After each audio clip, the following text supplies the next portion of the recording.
Hello, and thank you for joining us for this lesson on Workbooks CRM. Make sure you check out our free live training webinar class schedule at www.lucidswitch.com/webinar. Also, follow us on Twitter and Facebook for updates on workbooks, CRM best practices, and new video tutorials. Hello and welcome to the Lucid Switch Workbook CRM training tutorial series. This lesson is going to focus on how to do a regular import. You can find out more information about our company at www.lucidswitch.com. So we're going to go right ahead and start the import. To get to the import section, you just hit the start button, go right to import. From there, I'm going to pick the record type that I want to create the import for, so I click on Notes. We're going to do a Notes import for this lesson. Based on a previous import, allows you to just duplicate another import that you've already done. We haven't done an import for this particular client, so I'm not going to check that box, and I'm just going to hit the Choose File button. So I went ahead and browsed for the file, and I've chosen it. I'm just going to hit Next here. Before I do that, though, I'll just mention these other fields here. File contains column headings. Yes, it does. You always want to have your column headings, so that you know what you're going to be importing. Auto map file headings. This will allow workbooks to try to figure out what's going on with some of those headings. I'm going to click Next here, and that's going to actually do the upload of the file.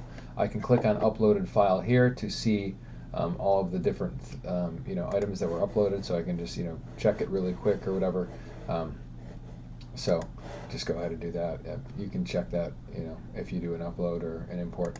I'm going to hit Next, and then from here it's going to actually ask me to do my field mapping settings. So right now Workbooks wasn't able to find anything that it could figure out on its own, and so there's a couple things to recognize that you have to have in place. So there's going to be starred field. So the starred fields actually must be mapped when creating new records. Okay, so we have to have a person or organization for whom the note is going to be associated with. And so I'm just going to go ahead and start doing those field mapping things. So I can either click on an item on the right, or I can click on an item on the left. So if I go to person or organization, it's going to say the field in Workbooks is the person or organization, and then I want to map the field from the source file. So the source file for this case, this needs to map, and the triangle means that the record already exists in Workbooks. And so we've done some previous imports, so we've imported people and organizations, and when you do that, you have an external reference. So whatever your legacy system is, it's going to have a unique identifier for that particular record. So what we did was, when we imported the person, we said, okay, the external reference, which means the legacy system's ID, is going to go into that item. So we're going to map the field from the source file. So we're actually going to go to, in this case, it's parent ID. So the parent ID is going to be it's going to basically be the external reference of where the note was associated to. So I'm going to go to parent ID, and then it's going to ask me what's the matching field. Well, it's not going to be name because it's an external reference. So we go into the external reference field, we pick that, and that's how it's going to actually map. That it's going to create that note for that person or organization. And then case sensitive match. We don't need to do that. Reject row if not found. Yes, that's a good that's why it's checked by default. And then you can have a multi-field matching rule, but we don't need to do that. And then for here, we want to only overwrite if the Workbooks field is blank, and then do not overwrite if source data is blank. So we'll just click on this because actually we're just going to uncheck both, and we're just going to save and close. We'll make it simple for now.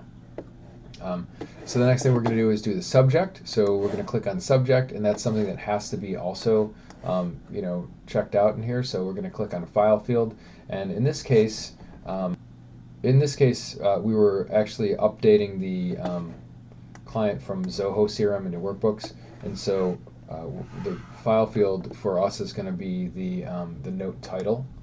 So that's going to be the subject. So we're going to click on note title, and then use fixed value in place of blanks. So we're just going to type in no title in Zoho. So that'll still create the note, but it'll just indicate that there was no title, there was no, there's not going to be a subject line for it, so it's just going to be that. You can also capitalize the initial letter of each word. I like to do that just because, it looks better. It's easier, cognitively speaking, to, look at things that look neat and nice or whatever. So I'm going to hit save and close there. And then I want to obviously get the information that was inside of it, so I'm going to click on text, and I'm going to, from here, put in the note content. So I'm going to go to File field, and I'm just going to click on Note Content, and then I'm going to take a quick peek at my information and see if there's anything that's blank. Looks like on the data field that I imported there was nothing that's blank, so I don't really have to say use fixed value in place of blanks. Just in case I missed one with a quick look, I'll just put a dash there. So I'm going to hit save and close. And then the last thing that we want to do is we want to create an external reference for the note too, in case we ever need to populate that with something else too. So I'm going to click on external reference, and that's always going to be the legacy system's ID. So it's going to be note ID in this case. So I'm going to hit save and close. Then I'm going to hit next. This is a relatively simple import. There's only a few fields that we have to do, but you can actually create imports that have 50 different field mappings, and you can extend imports, so you can do an organization and person import at the same time. We'll do a separate import session on that itself, but for now we're just going to keep it simple so you get kind of the basic understanding. So import mode, only create new records, update existing records and create new ones, and only update existing records. Well, in this case we're only going to create new records because there are no existing records that are going to exist that have this external reference. And then we're going to use it's going to only allow us to create new records if no match was found. So we want to use the external reference, so that if there was some bad data in the file that we used before, then we're going to restrict it to that. So we're going to go ahead and click run, and then that's going to actually run the import. And from here we just have to kind of wait, and we're going to see we've got some different tabs here. I'll just go over. The affected records are going to be what was imported. So it was created, the name was invalid email, so obviously that was the subject line.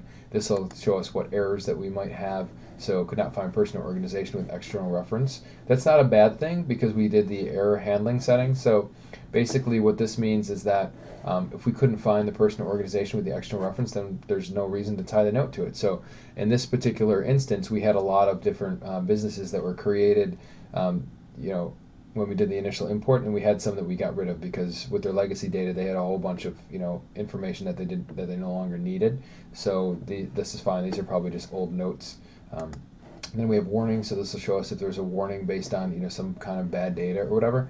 We can click on this field here to see what our field mapping settings were. So we've got the note ID, the parent ID, the note title, and the note content. So that's the things that we need to take a look at. And then we also have the error handling settings, and this is just going to show us the note reject row. And then the uploaded file, it's going to show us, this is the file data that we have here. So just going to click off of that real quick, and we can also hit refresh here as we're doing the import and see what happened.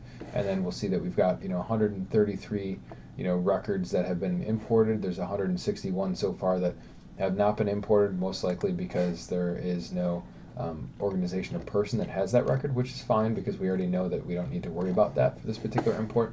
And then we go back to summary. To kind of see what the status is. We can hit refresh if we're really impatient and we want to see it, or we can go ahead and do some other stuff. So I'm going to go ahead and hit pause in the video, and then what we can do is we'll come back when the import is completed.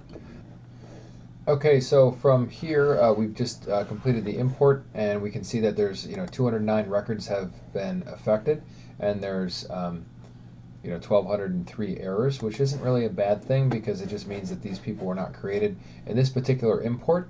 It just means that these records were not associated with a person or an organization, so the notes are actually associated with like a potential or a quote or something else.